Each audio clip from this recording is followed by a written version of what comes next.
Hello, my name is Dr. Linda Gorman, and I'm a neuroscientist. Neuroscience, that's a really big word, but a neuroscientist is just a person who knows a lot about the brain. I'm here today to talk to you about how you can help make your brain healthy. Healthy means feeling good. It's really easy to do, and anyone can do it. I love to talk about brain health because it's spectacular. Spectacular means great. When your brain is feeling spectacular, you're a happy and healthy person. This is a story today about cognitive health, which is the C in spectacular. Cognitive health is about thinking, and not just when you're in school. Cognitive, that's a big word, but it really only means to be able to think. Your brain thinks all the time. That's something you do inside of your head.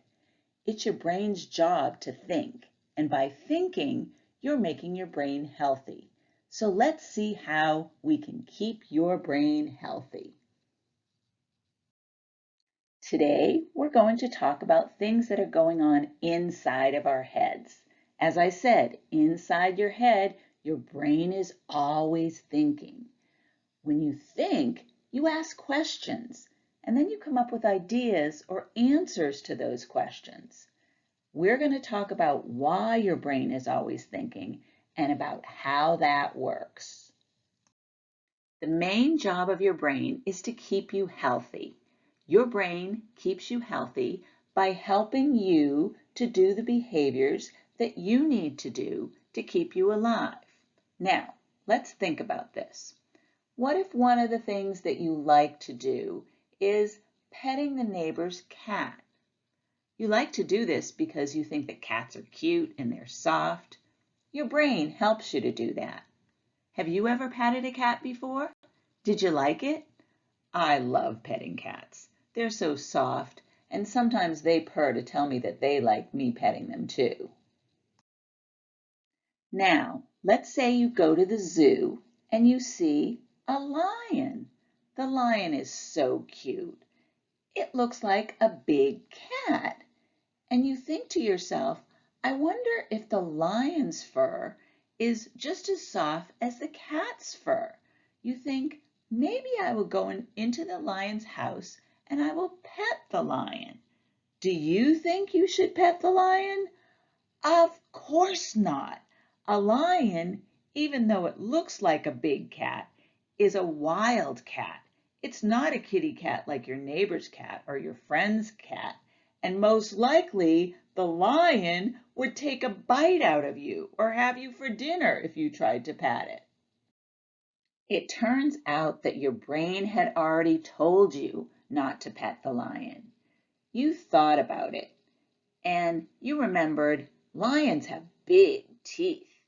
You also thought that where the lion lived, it would be hard to get to the lion to pet it. The people at the zoo probably put the lion in a place where it could not hurt anyone, so the lion did not eat people. All of these thoughts that you had was your brain making sure that you did not pet the lion so you could stay alive. Now, in order to stay alive, your brain needs information about the world around you. You get that information from your senses. Your senses are being able to smell and see and touch and hear and taste things. Now, how does your brain get information about smelling, seeing, feeling, hearing, and tasting? Let's think about that. How does your brain get information from your senses? Well, we know that your brain gets information about smelling from your nose, and it gets information about seeing from your eyes, gets information about touching from your hands, hearing from your ears, and tasting from your mouth.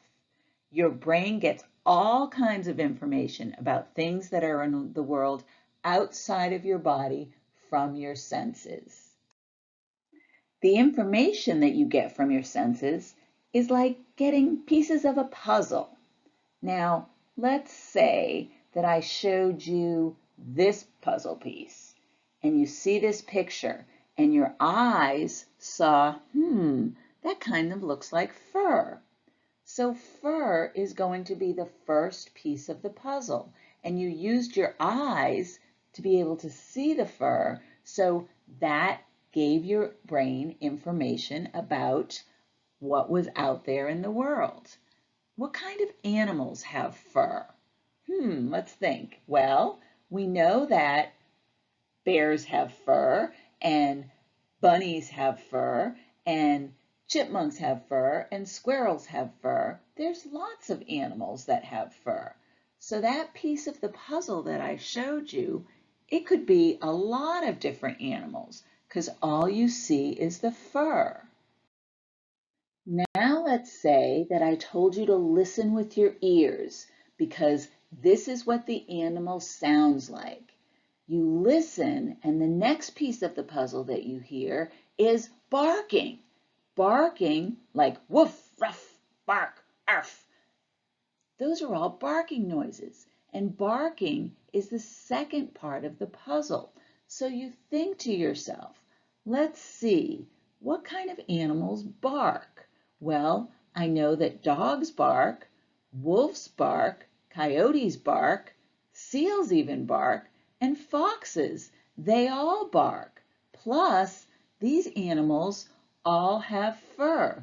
Yep, even a seal, it has fur.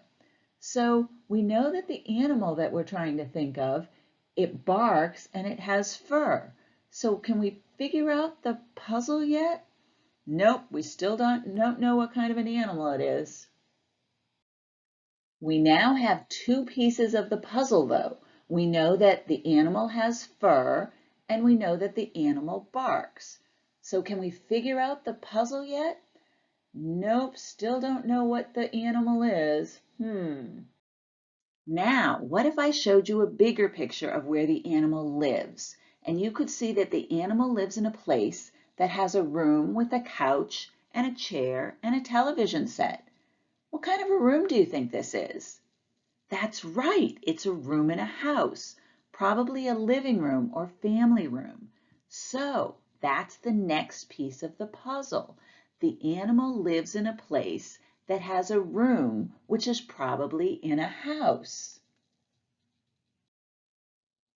So putting all the pieces of the puzzles together, we know that the animal has fur, we know that the animal can bark, and we know that the animal lives in a house.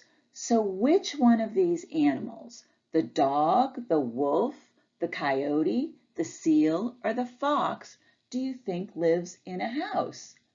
That's right, it's the dog. It must be the dog. But because even though the other animals have fur and can bark, none of those animals we talked about would be in a house. So the animal that we were thinking of must be a dog. To be able to figure out the puzzle about what the animal was, your brain needs to get information, and it gets information from your senses and also from things that you already know. And you use that information to come up with an idea of what that puzzle is. You had already learned from your senses that the animal had fur, that the animal could bark.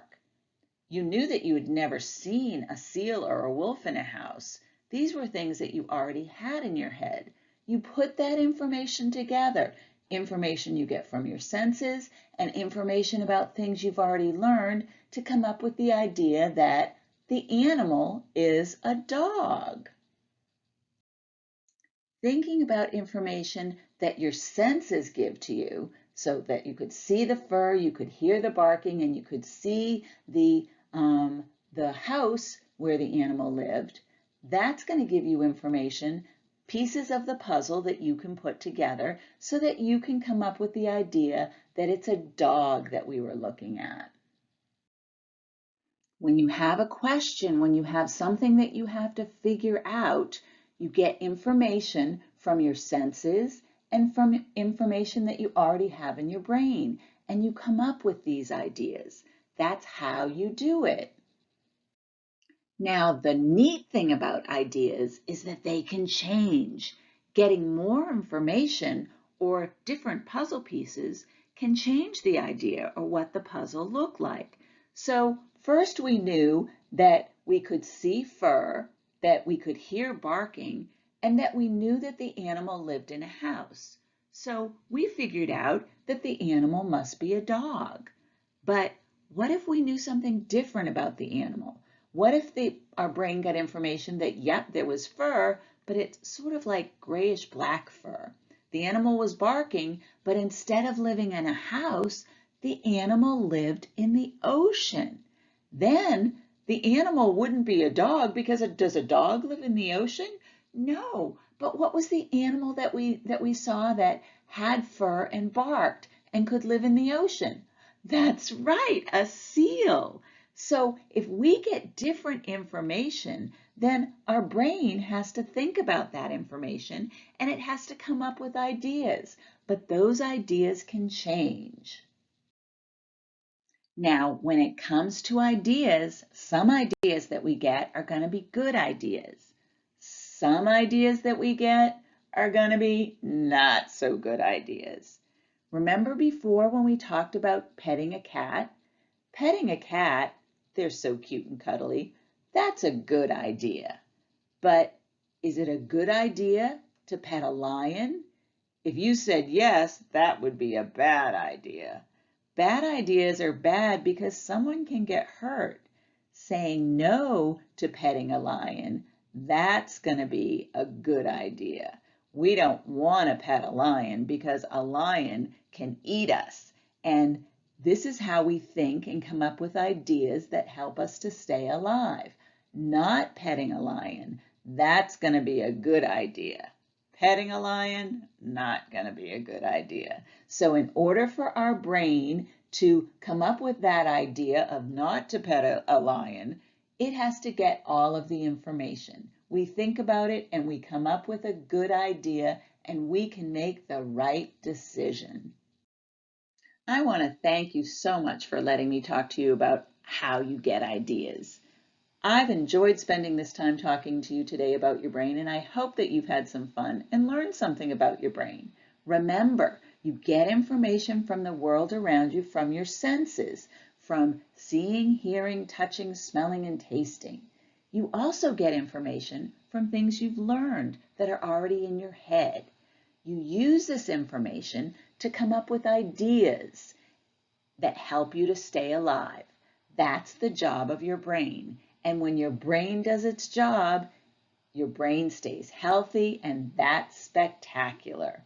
Having a healthy brain is definitely a great thing. It's spectacular. So thank you so much for all of your help.